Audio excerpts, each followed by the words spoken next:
তৈরি করা যে আইন থাকার ফলে আমার ধর্ষিতা বোন কবরে থাকে আর ধর্ষক বেঁচে থাকে, সেই আইনের মুখে আমি লাথি মারি। মানুষের তৈরি করা যে আইনের ফলে ধর্ষিতা কবরে যায় আর ধর্ষক বেঁচে থাকে, সেই আইনের মুখে আমি থুতু নিক্ষেপ করি। যদি আল্লাহর কোরআনের আইন থাকতো তাহলে বিচারের রায় আসতো গোপনে না, একদম জনসম্মুখে বাইতুল মুকাররমের সামনে তার মৃত্যুদণ্ড নিশ্চিত করা হোক। আপনারা বলেন তো, চুরির বিচার, ডাকাতির বিচার, হত্যার বিচার, ধর্ষণের বিচার যদি এইভাবে কোরআন থেকে নিশ্চিত করা হয়, তাহলে বলেন তো এই দেশে কি অন্যায় অপরাধ বাড়বে না কমবে?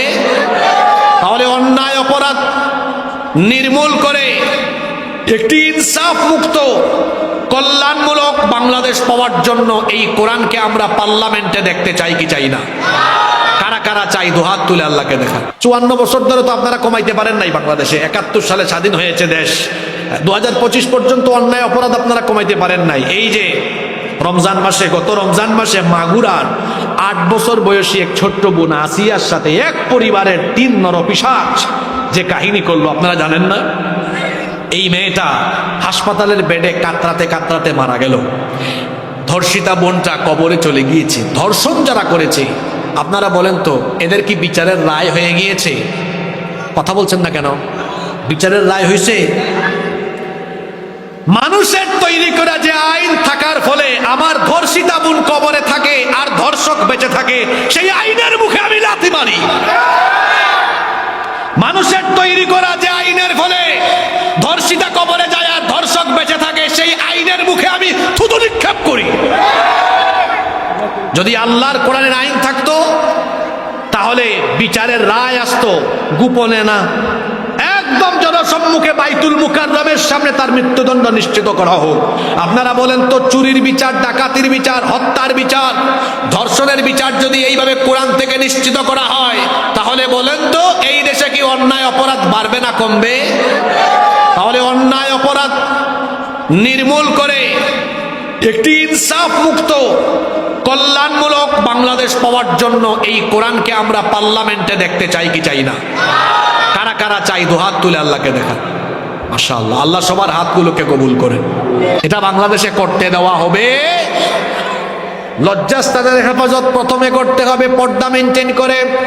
ঘরের নারীদেরকে পর্দা মেনটেন করাবেন। যেই পুরুষ তার ঘরের নারীদেরকে পর্দা মেনটেন করায় না, ওই পুরুষের নাম হলো দাইয়ুস। আর দাইয়ুস কখনো আল্লাহর জান্নাতে ঢুকতে পারবে? এজন্য আপনার স্ত্রী, আপনার ওয়াইফ, আপনার মেয়ে, আপনার মা বোন, এদেরকে পর্দা করানোর দায়িত্ব আপনার। একজন নারী বেপর্দা হওয়ার পেছনে 4 শ্রেণীর পুরুষ দায়ী। কয় শ্রেণী? হয় তার বাপ, নইলে তার স্বামী, নইলে তার বড় ভাই, নইলে তার বড় ছেলে। এদের গাফলতির কারণে একজন নারী বেপর্দা হয়ে যেতে। আচ্ছা, আপনি যদি ঠিক থাকেন, আপনার বউ বেপর্দা হয়ে ঘর থেকে বেরোতে পারবে? তবে গরম করে বলতে চাইেন না, নারীদের মন কিন্তু নরম। অনেকে আছে বউয়ের সাথে সারাদিন খ্যাট খ্যাট খ্যাট খ্যাট করে, আছে না এরকম? হ্যাঁ, আমি রমজান মাসের আগে কোথায় জানি মাহফিলে গেলাম, এক ছেলে আমাকে এরকম একটা স্লিপ দিয়েছে, দিয়ে বলতেছে, হুজুর আমি বিয়ে করছি 6-7 মাস হয়েছে, আমার বউয়ের মেজাজ ভালো না, খালি আমার সাথে খিটখিট খিটখিট করে, রান্না বান্নাও ভালো হয় না, সিদ্ধান্ত নিয়েছি তালাক দিয়ে দিব, আপনার পরামর্শ কি? তা আমি তাকে জবাব বললাম, ব্যাককল ছেলে, নিজের বউ কন্ট্রোল করতে পারো না, একটু মেজাজ খিটখিট খিটখিট রাগ করে, এজন্য কি তালাক দিতে হবে? কৌশলেই তো কাজ করা যায়। তাকে তো বলা যায়, ওগো শোনো, তুমি যখন রাগ করো না তখন তোমারে যতটা ভালো লাগে, যখন রাগ করো তখন তোমারে তার চাইতে আরো বেশি কিউট লাগে। বলেন আর রেগে থাকবে? আর রাগ করার সুযোগ আছে? তো রান্না ভালো হয় না, আপনি খাইয়া বলেন, জানো আজকে যে রান্না করছো এত মজা, তোমার রান্নার হাত আসলে খুবই ভালো, একটু বলে দেখেন না। পরের বেলা যখন রান্না করবে তখন আন্তরিকতা আরো বাড়ায় দিবে। রান্না বান্না একটা শিল্প, আন্তরিকতা থাকলে রান্নার স্বাদ এমনি আসে। তা আপনি যেটা গরম করে বলে হবে না, নরম করে ভালোবাসা দিয়ে বললে দেখবেন এটা হয়ে যাবে। হবে না? আপনার বউ পর্দা করে না, আপনি বলেন, দেখো তুমি আমার কলিজা, তোমাকে এত ভালোবাসি, তোমার স্থান আমার হৃদয়ের গহীনে, তোমাকে আমিই দেখবো। সুতরাং তুমি যদি অন্য কারো সামনে যাও, কেউ দেখে, আমার তো কলিজার টুকরা টুকরা হয়ে যাবে।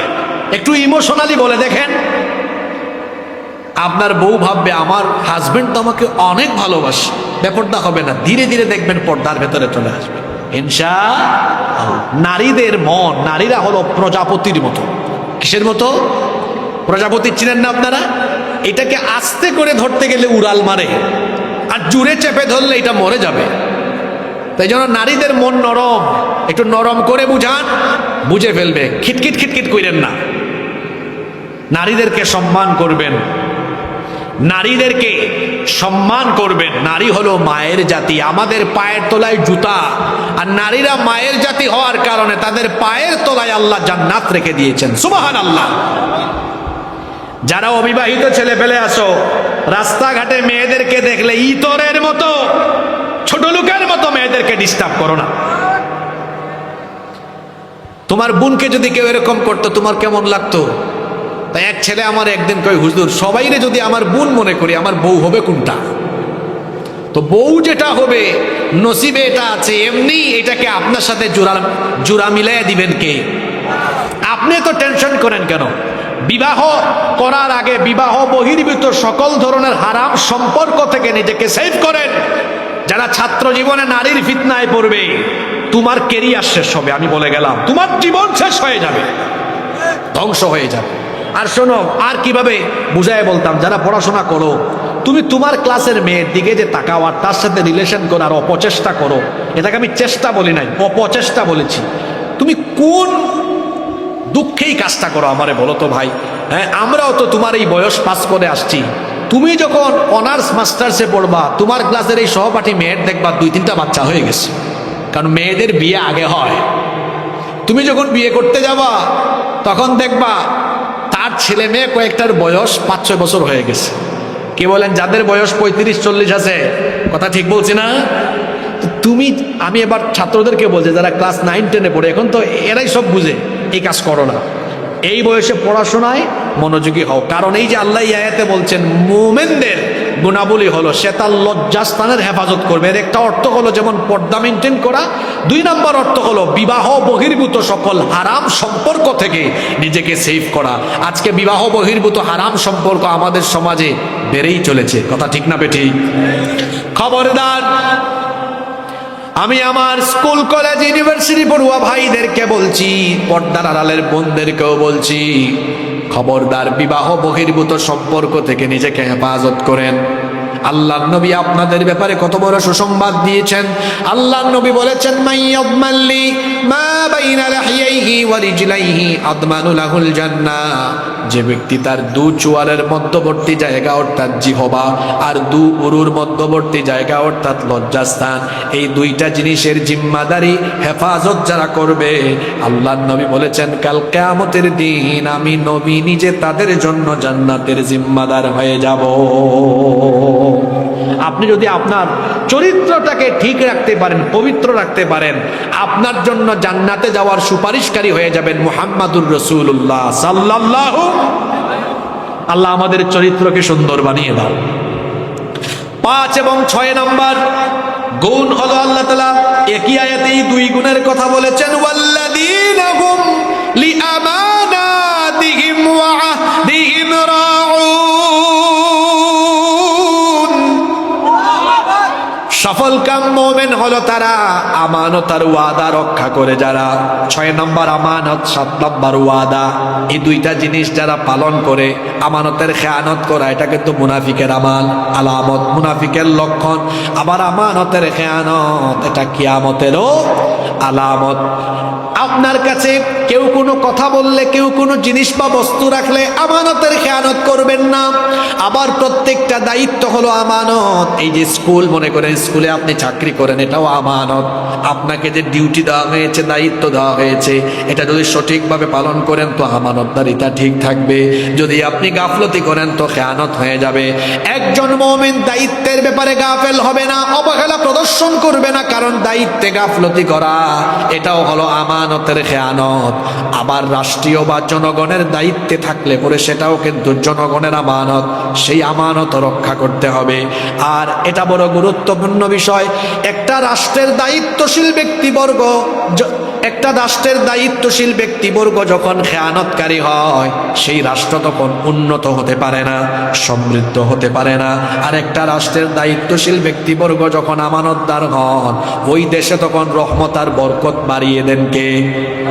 আরো জোরে বলেন কে? আমার একটা ঘটনা মনে পড়লো, ঘটনাটা কি বলবো? ওমর ইবনুল খাত্তাব রাদিয়াল্লাহু আনহু অর্ধ দুনিয়ার শাসনকর্তা ছিলেন। তিনি একদিন তার ঘরের ভেতরে মোমবাতি জ্বালিয়ে কাজ করছেন। এমন সময় কিছু লোক ঘরে ঢোকার জন্য দরজায় নক করলেন। তিনি ভেতরে না ঢুকায় দরজার মধ্যে আটকে দিলেন। তার সামনে থাকা মোমবাতির আগুন ফু দিয়ে নিভিয়ে নতুন আরেকটি মোমবাতিতে আগুন ধরালেন। এরপরে বললেন, তোমরা ভেতরে আসো।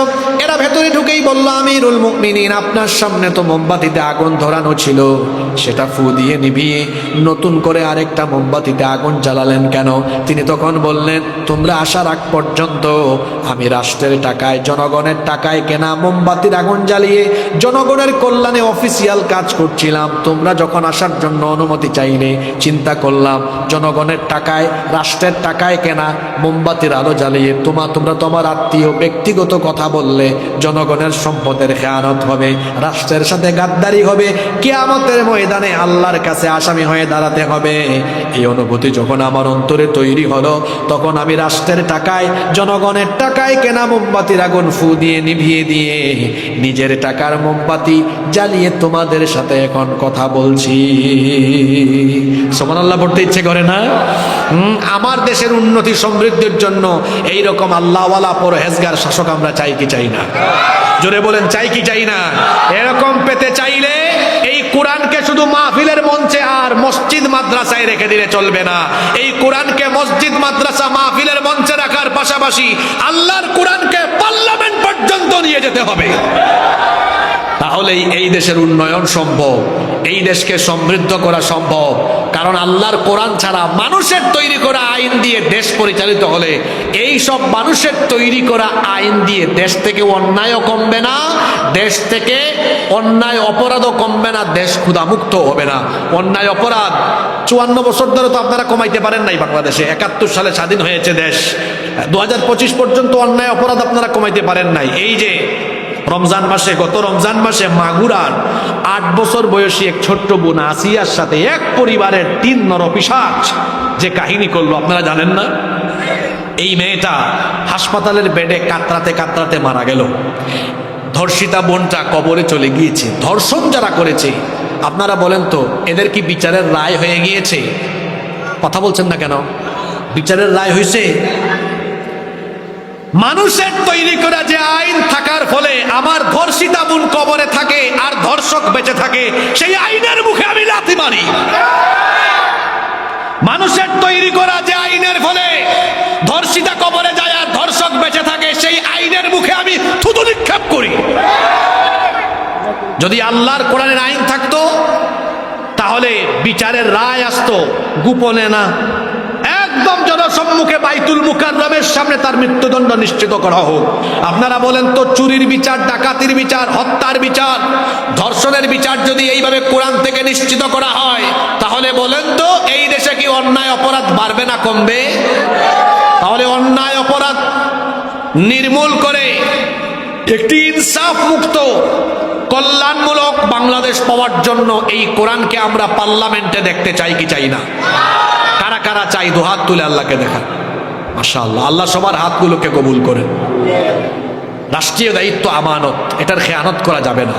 সকল পর্যায়ে আমানতের খেয়ানত করা এটা মুনাফিকের আলামত, আর আমানতদারিতা রক্ষা করা এটা হলো মুমিনের গুণ।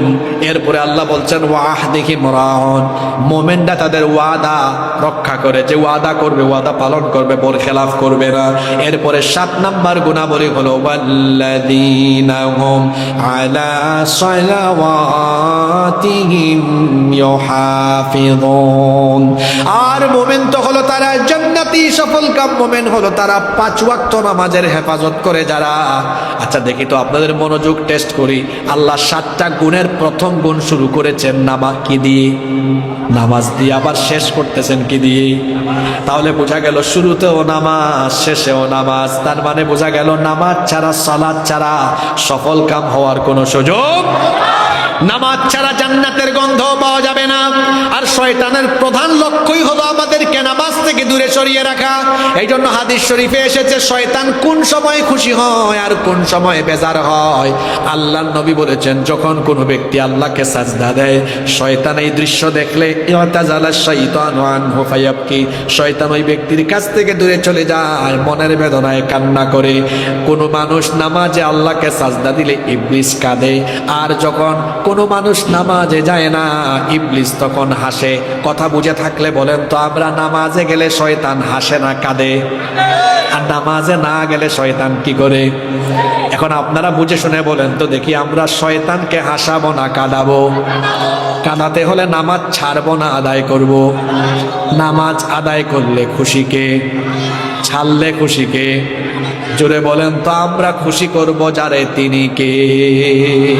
এভাবে 5 ওয়াক্ত নামাজ যারা আদায় করবে, আল্লাহ এখানে 7টা গুণের কথা বলেছেন, একটু রিপিট করি। 1 নম্বর যারা নামাজে বিনয়ী হয়, 2 নম্বর যারা অনর্থক কথা কাজ থেকে নিজেকে সেফ রাখে, 3 নম্বর যারা যাকাতের মাধ্যমে আত্মশুদ্ধি অর্জন করে পবিত্র পরিচ্ছন্ন হয়, 4 নম্বর যারা নিজের লজ্জাস্থানের হেফাজত করে, 5 নম্বর যারা আমানত রক্ষা করে, 6 নম্বর যারা ওয়াদা পালন করে, 7 নম্বর যারা 5 ওয়াক্ত নামাজের হেফাজত করে। এই 7টা গুণ অর্জনকারীদের জন্য এবার আল্লাহ তাআলা আয়াতের শেষের দিকে গিয়ে ওয়াদা করলেন, উলাইকা হুমুল ওয়ারিসুনাল্লাযীনা ইয়ারিসুনাল ফিরদাউসা হুম ফিহা খালিদুন। বাবা মারা গেলে ওই বাবার সম্পদের ওয়ারিস যেমন তার সন্তানরা হয়ে যায়, ঠিক তেমনি ভাবে এই 7টি গুণাবলী অর্জনকারী বান্দারা দুনিয়া থেকে যখন তারা চলে যায়, সাথে সাথে আল্লাহর জান্নাতুল ফেরদাউসের ওয়ারিস হয়ে যায়। এই 7টা গুণ আজকে সূরা মুমিনুন থেকে আমি বললাম। তাহলে এই 7টা গুণ আমাদেরকে অর্জন করার জন্য যথাসাধ্য প্রাণান্তকর প্রচেষ্টা করার দরকার আছে না নাই? জোরে বলেন, দরকার আছে না নাই? সম্মানিত উপস্থিতি, আজকে যে আপনারা মাহফিলে আসলেন, এই মাহফিলে আসতে পেরে আপনারা খুশি না বেজার? জোরে বলেন, খুশি না বেজার? কারা কারা খুশি একটু হাত তুলে দেখান তো দেখি, কারা কারা।